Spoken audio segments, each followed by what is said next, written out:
Alright guys, welcome to episode 17 of the MotorMarvel Podcast. That's right, episode 17 guys. Just want to say quickly, big thanks to our sponsors. So obviously Exhaust Notes Australia. Yep, Hard Hat Watches. And Onlycars. Onlycars, Yeah, it's our new partnership. So guys, just before we start off with this episode, don't forget this Friday, our first ever episode of Revdupreviews, which is a partnership with Onlycars, is out this Friday. Exciting stuff. And we're talking about the car that we got in that episode in the podcast. And Nick, what else do we have coming in the next couple of weeks? We have some pretty exciting news. We have a very special Pride and Joy coming up that we're excited to go and review and have a chat to the owner about. So make sure you tune in and listen up, guys, because I think you'll be very excited about this one. It's something very special. With a quite a large price tag on it. So keep an eye out for that one, guys, coming up on our channel. Also, guys, Cars and Coffee event. Yeah. It is on the cards. Yep. We're just trying to find venue at the moment. Yeah, 100%. So we're going to help you out on that, try to find it. If you got any ideas, please don't forget to just comment, let us know. Maybe do another rev test, Sal. Correct. Other than that, let's head on to the podcast. Sounds good. Alright, so the first thing we're going to talk about is obviously our collaboration with Onlycars and our new partnership, which is called Revdupreviews. Yep. And our first car for the first ever episode is a Ferrari GTC4 Lusso T. I think that's pretty fitting for you, Sal. A Ferrari for the first car for your review, mate. It's the best. So good.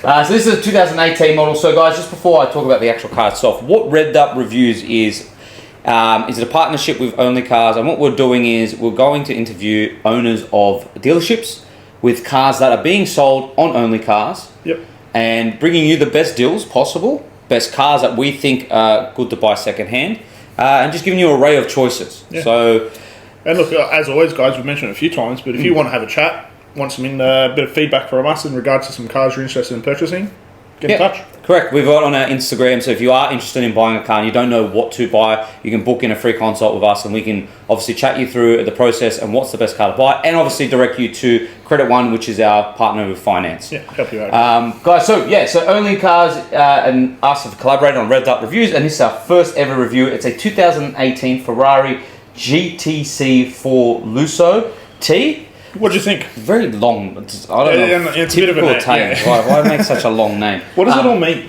What's the GTC4 Lusso T? The 4, I'm guessing, is all drive, but funny enough, this... Okay, so let me tell you a bit of history about this car. Okay. Explain this, because... So we originally saw the first ever iteration of the Ferrari design of the shooting brakes with the FF, which was an all-drive Ferrari with 4 seats, right?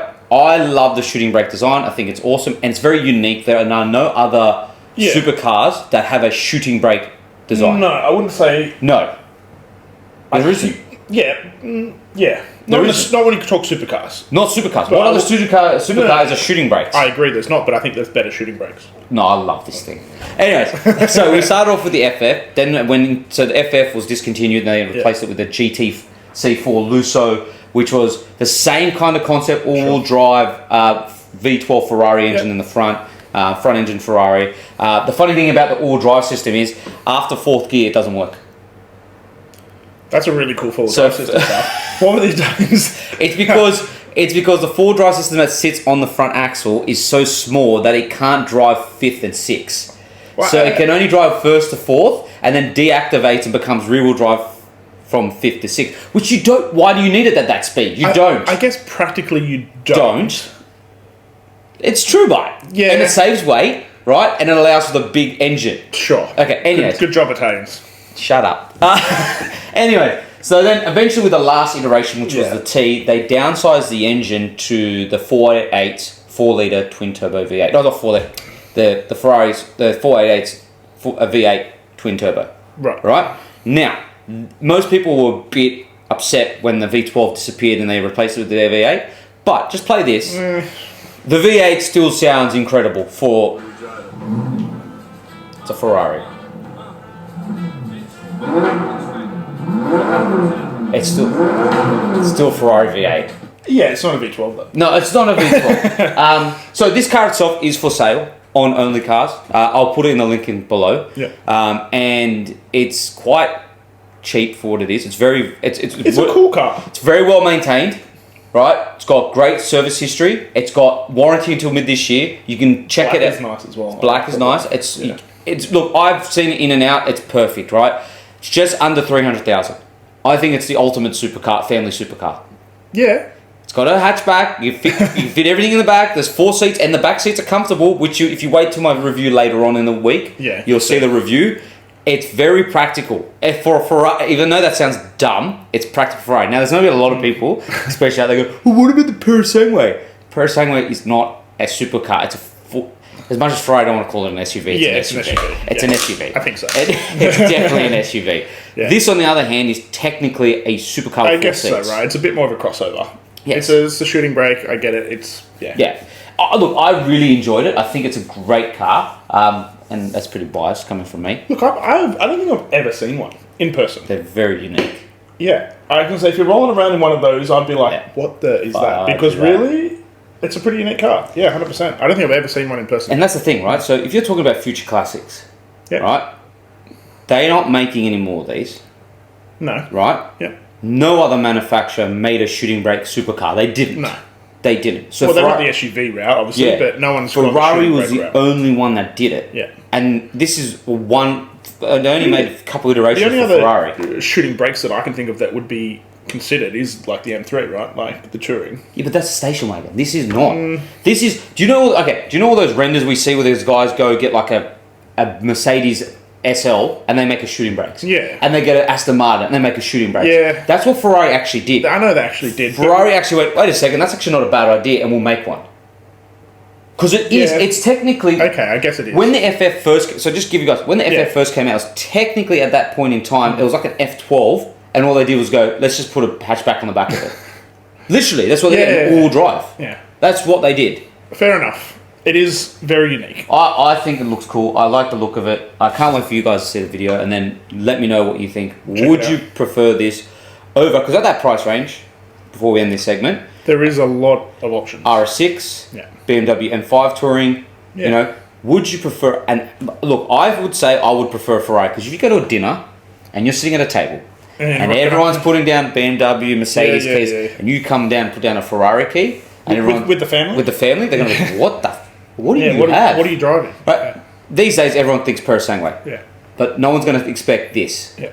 No, that's true. And especially like you said, if you get the V12 version, that's mad. That's sick. That's a flex. That is. Other than that, let's move on to the next part.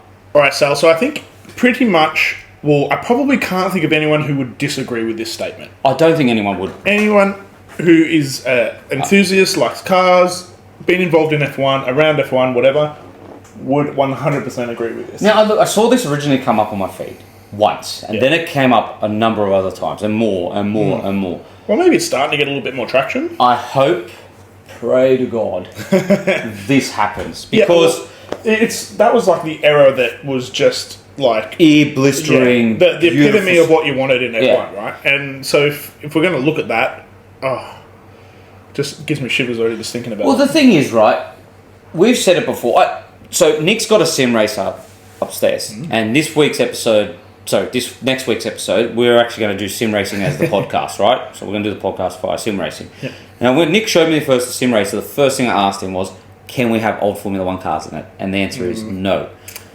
Because the V6s, they might be faster, the turbos. Yeah, we get it. More aerodynamics, more tech, but they do not sound anywhere as nice as a V10. No. I mean, look at the amount of videos you always see where it's like, it's got the different engines of the F1, and you just can't beat the V10. I would say V10's the best one. I'd say so. And then V12. Yeah. You know what I mean? Yeah. But V10 is easily... It was just... When you heard a V10 Formula 1 car, it would rattle your ears.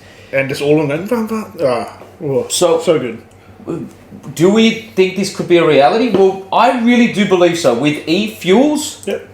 I really think with a hybrid system and, you know, with like the new fuel cells that they're coming up with now and different energies. Look, it could be a V10 hybrid.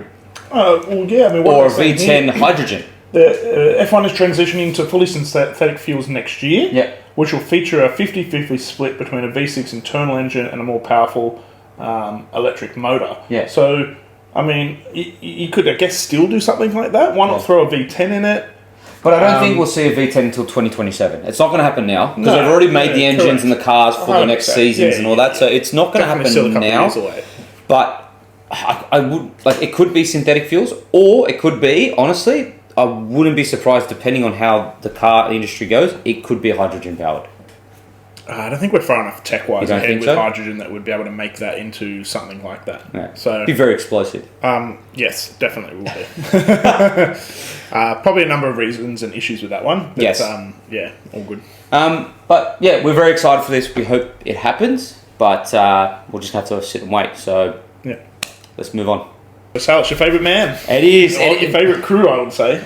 Well, this awesome person is the reason why I got into what I'm doing these days with cars, is because without Clarkson, I don't think I would be doing what I'm doing. I mean, what they've done for just, I guess, motoring in general. Yeah. Look, he can't was a beat it. massive inspiration to me. I've followed Top Gear ever since they started. Yeah. Even before James was there, so it was just Richard and Jeremy, and they had Tiff Nadal and the other bloke that was on the Top Gear channel. At that time, I can't remember what the other guy's name was because Too long ago. no, but it wasn't even that much it wasn't influential. anything, But he really changed everything. I remember being a kid sitting in front of the TV and saying to my dad, "That's what I want to do." Yeah. Oh, and I remember sitting there with cars. dad, brother, Yeah. watching Top Gear episodes, and just it was the best. So And that's what we're doing now, talking cars. 100%. So Definitely inspiration for us. I am doing what I love to do, and it was all thanks to him. And obviously Richard and James, they're incredible as well. Oh, they all bring something unique and different to the experience, which is why I think we love it. Yeah. Because they all are uniquely different when they have their, their views and what they bring to the show. And for us, it's just like seeing that come to life and the way they interact with each other. It just makes for great TV. I just really resonated with Jeremy because his personality is very much like mine. and just how he was, how comical he was, and just everything. We always joke about it, saying that if we ever had to do a big show like that, you would be more like James. Yes. I would be more like Jeremy, where everything's speed and power. Yep. And I'm a bit stupid with things. And I need to be controlled. But it was very upsetting when we were both very upset. I think the whole car community was upset. It's probably one of the most upsetting things we've ever seen, which was the Grand Tour finally finishing that final episode, which was just an end of an era. Yeah, 100%. Like seeing these guys finish, which changed the course of the motoring world. Yeah, and think about the people they've touched over those years in the motoring community in a positive way. Yeah. Huge. And it's sad. But what this is it's pretty misleading because I've seen this all over the internet. They're saying Jeremy's coming back. Guys, we would love to see that, right? That's not what's happening. It's not what's happening. He's coming back for one episode of a TV series, which is given. Like, he will show up here and there. Yep. I think he's more obsessed right now with Clarkson's Farm. I was going to say, he's a big farm boy. Yeah, which is hilarious. Oh, it's if great. you haven't watched Clarkson's Farm, go watch it. Excellent TV as well. Excellent show. Yeah. And I think Richard's off doing his own stuff with, what's his shop called again? Gears and Cogs or something? Something like that, isn't Yeah, it? he's got his own garage and doing stuff. And then James is just doing an array of things. Yeah, James is doing James. He's got a gin company. He's doing an array of things, you know what I mean? 100%. But this is cool that he's coming back for one. But I don't see him coming back ever for a it's a guest appearance on a car SLS show. So at the end of the day, it's cool. It'd be good to see him on TV for a bit of fun. Yeah. But I think people probably taking that and hyping it up a bit more than it is. What it is. Yeah. He's not doing what Downey's doing with the Avengers and coming back for a whole new... which we don't agree with if you are a Marvel fan. But he's just come back for one episode. But like Nick and me said, these guys have been a massive influence in the car community, and I don't think we'll ever have... Oh, look, I think we might, if we keep going the way we're going, Sal. And we just need one more person. We just need a Richard. We need a Richard. So, also, any applicants, send us through a message. We wouldn't mind a Richard joining. Yeah, we wouldn't mind a third person. But that brings me on to another thing. The reason why most shows are failing these days is because they try to mimic them. Yeah. So, the reason why Top Gear, I feel like, has failed over the years, ever since they left, is everyone tried to do the same thing. You got to understand, those guys had different personalities, they butt heads, they were genuine, they were friends. The problem is when you get people that aren't friends, that are just TV presenters, and you get them together, it just doesn't... Well, you're trying to manufacture something that probably isn't quite there. Yeah. You could always tell with these guys, it was always very genuine. They were genuine, they were mates. The digs were very, inside... Personal. Yeah, very inside digs. You could tell they knew each other inside and out. And that they'd been around each other and involved with each other for a long time. That's hard to just You can't. Yeah. You just can't make that Correct. up. You need, Do you know what I mean? without being too... You need like this. Yep. You and me, we've known each other for a while. Years. I know you inside out, all Yep. the rest of it. You need that bonds together to Yeah. make this You sort need of the stuff. shit talking. Definitely a bit of shit talking. Sal. You need it. You need to diss each other. It's because it's funny. Yes, Right? 100%. But it'd be cool to see Jeremy back on the TV about cars. Yeah. But let's move on to... I think the next thing is... It's pretty exciting. So I would say I've had a very family-heavy involvement in the V8s for a long time. Explain. Yep, so brother owned and run a V8 Supercar team for a number of years and also driven and raced in Bathurst in both the 12-hour and the Bathurst 1000, which he won in a single year, both events. So we have quite a history in the V8s. I've been to some of the events. And we've been to a bunch of events, yeah. So for me, it's sort of been one of those categories that, without saying too much, I've probably been shit-talking for a little while now. Because, yeah. because really I think over these last few years it's kind of become boring and pretty mundane and a bit the same. And to me, it hasn't really been hitting those same kind of vibes. I couldn't agree with you more. Yeah. So I've had the privilege of you taking me to these events. So thanks, Nick, because she's taken me to these ones. And I think we said it on the 12-hour one. Yeah, I prefer the 12-hour than the V8s. Exactly. Well, when it comes to the Bathurst 1000, used to be for me an absolute phenomenal event. You'd go there and all the dicing and the cars and the action and the atmosphere was, it was insane. These last few years that I've been, it's just been a little dull and boring.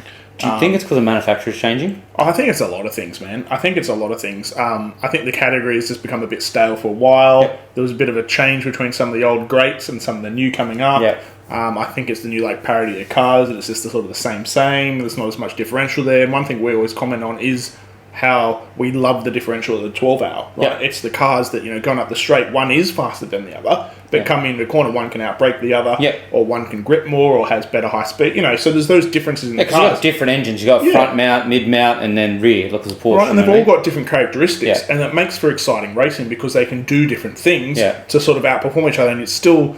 whereas with the V8 Supercars, they very much went to, it's got to be just about the driver, which I get because you want to have a field of, you all got the same stuff, and you're all on the same bandwagon, it's just the driver only. But it also breeds a little bit of just staleness. And for me, that's kind of been a little bit of a stale category for a while. Yeah. But on the weekend, we had a bit of fun, exciting times that kind of went, and sort of piqued a bit of my interest, that's for sure, in the category. At Sydney here, at the Eastern Creek, at a raceway here, they had a few night races, and one of these was pretty exciting. So I've got a little bit of a clip off, sort of forward through a couple of bits and bobs. But this was... Yeah, so if you're listening, you're not going to be able to see this, I'm so sorry. Yeah. We'll maybe talk a little bit as we go, but this is for the race lead. So this is 1 and 2 here. Fighting for the race lead. So, hi mate, I'm here, rat-a-tat-tat, yep, I'm Cam Waters, and I'm right on the rear bumper. So Waters is up the bum of Fenny. Yep, Fenny. Fenny, sorry. Yep, and here we go, big dive. And there is contact between the two. What a disaster! So Waters has gone down the inside and barreled into the side. I say pause it here because I want Nick to explain something quickly. Yep.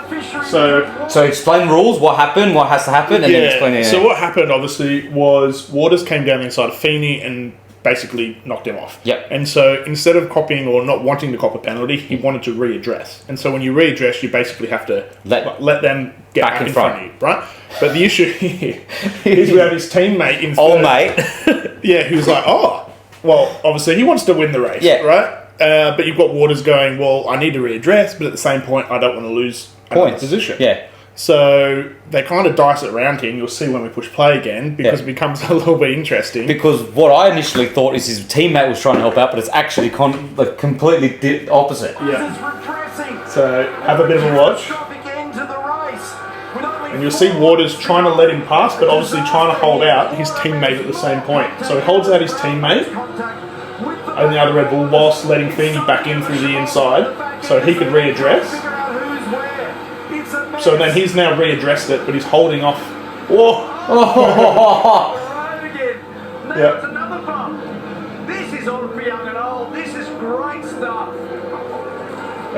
So this continues for a little while, but I'll fast forward. They're ending, guys. Just wait for the ending. So if you're listening, I'm so sorry you can't watch this, but the ending is nuts. I think probably from about here. Yeah. Buffini is our leader. It will be a desperate lunge by Waters when they get up to the final couple of corners. There is nothing in it. So this is the last corner, or coming up for. He's up him, and he's... And look, you see that tap? Yep. Right? Keep watching, Yeah. but you see the tap from the other Red Bull car just there. Yeah. I reckon that Slingshots him. helps him out. Helps him slingshot, because he drafts the living crap out of him. Yeah. Watch this. Watch this. Look at this slingshot. So a side draft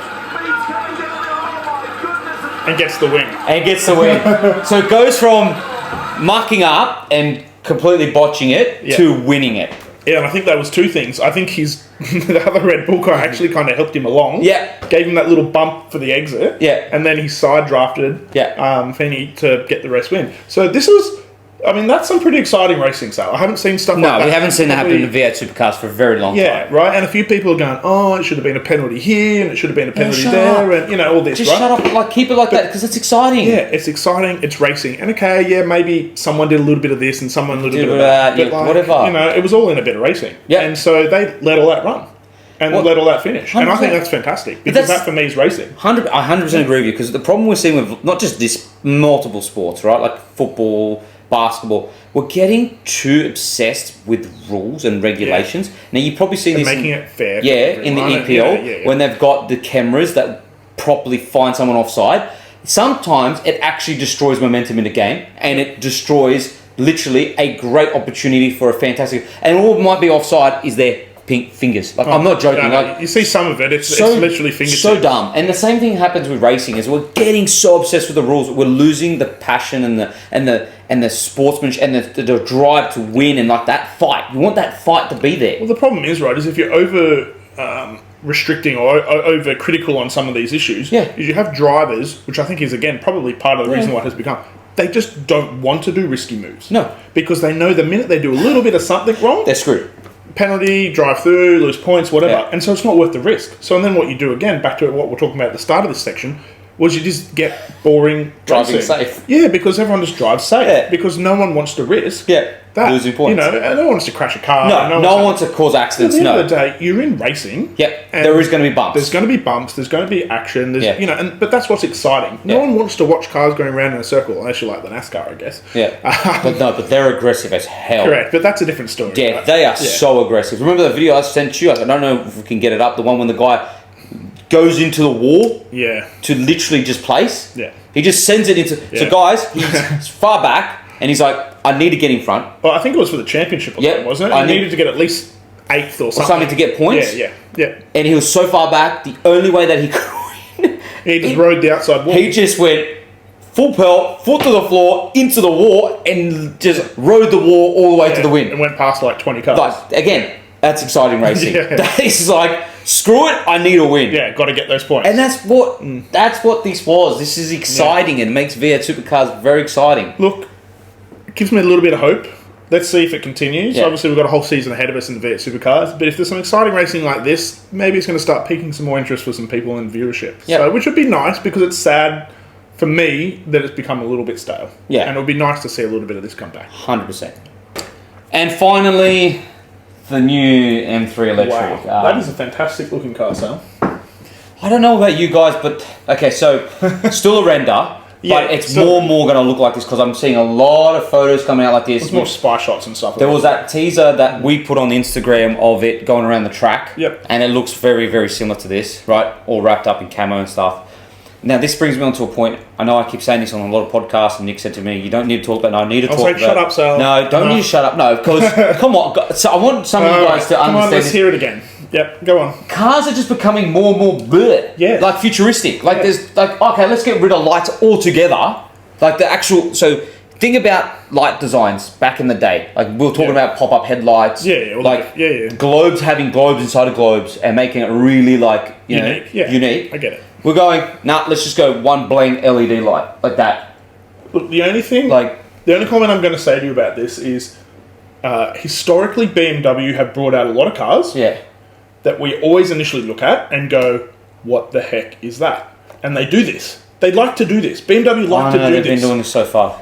They've done this a lot recently. The M2, Yep. even the M3, Yep. they bring them out where you look at them and we go, what? This thing is hideous. What are they thinking? And then we love it. And then tell me what happens 12, 18 months We love later it. when we see one on the road. We love it. We love it. Yeah, Right? but I'm only upset about this with the headlights. I got no problem with it. You might love it when it comes. Why? Like, but no, All I'm saying is historically, in the recent too years, many screens and they shit. have done actually a good job. It's marketing.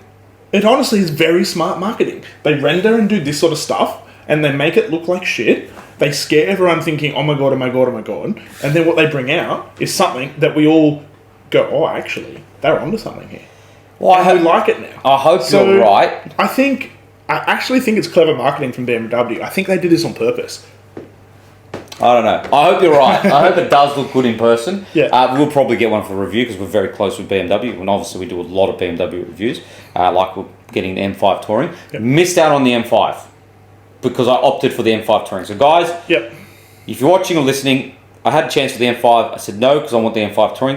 Look, the M5 is great, but there hasn't been a Touring for yonks. I think you're ticking a bunch of boxes by way getting more that. special than just the M5 update, like the latest Mate, version. I'm excited to see it. So cool to get this. I will probably be getting that. I'm getting the X3 M50i in a week's time, so Cool. stay tuned for that. I like the review. X3s. Yeah, so that's pretty cool.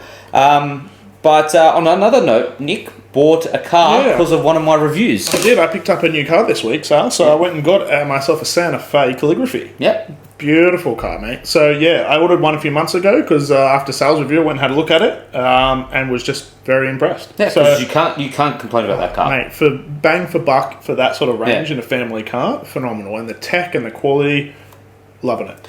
That brings me on to what I was thinking about today, which is what I'm going to do this year, or we're going to do together, is by the end of this year, we're going to come up with 5 categories for the best cars of the year. I thought about that the other day. Yeah, I like it. I think if we do that every year, showing people what we think is the best sports car, supercar, family car, affordable car, and 4x4. Yep. Done. I think those are 5 segments we cover. I think it's a great thing just to give you guys the best information possible. What we think is the best car. We can do a bit of a yearly wrap up. Correct. And go through the categories and I guess the contenders, Yep. and then we'll have our winners for you guys. So I kind of, if anything, can dethrone it at the moment. I think the best family Santa Fe is the best family SUV. Yeah, I think, If nothing else comes out this year that will throw it off top tier, Yeah. I just think it's an incredible car. I think just for your money that you're paying and what you're getting, it's insane. pretty crazy. Yeah. I think it's a great car. I love it, and that's why I highly recommend it. I feel like it's a $200,000 car worth of value. Yeah. For a lot less money. Yeah,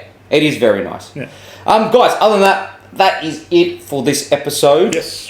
Please don't forget to like and subscribe. And keep an eye out for our Pride and Joy coming up, because that correct. one's an exciting one. And more content, obviously, from all the car stuff we're doing, and the review with Revdupreviews, which is this Friday. Yep. Other than that, have a lovely week, and we'll see you next week on another episode of the MotorMarvel Podcast. Catch you guys. Catches.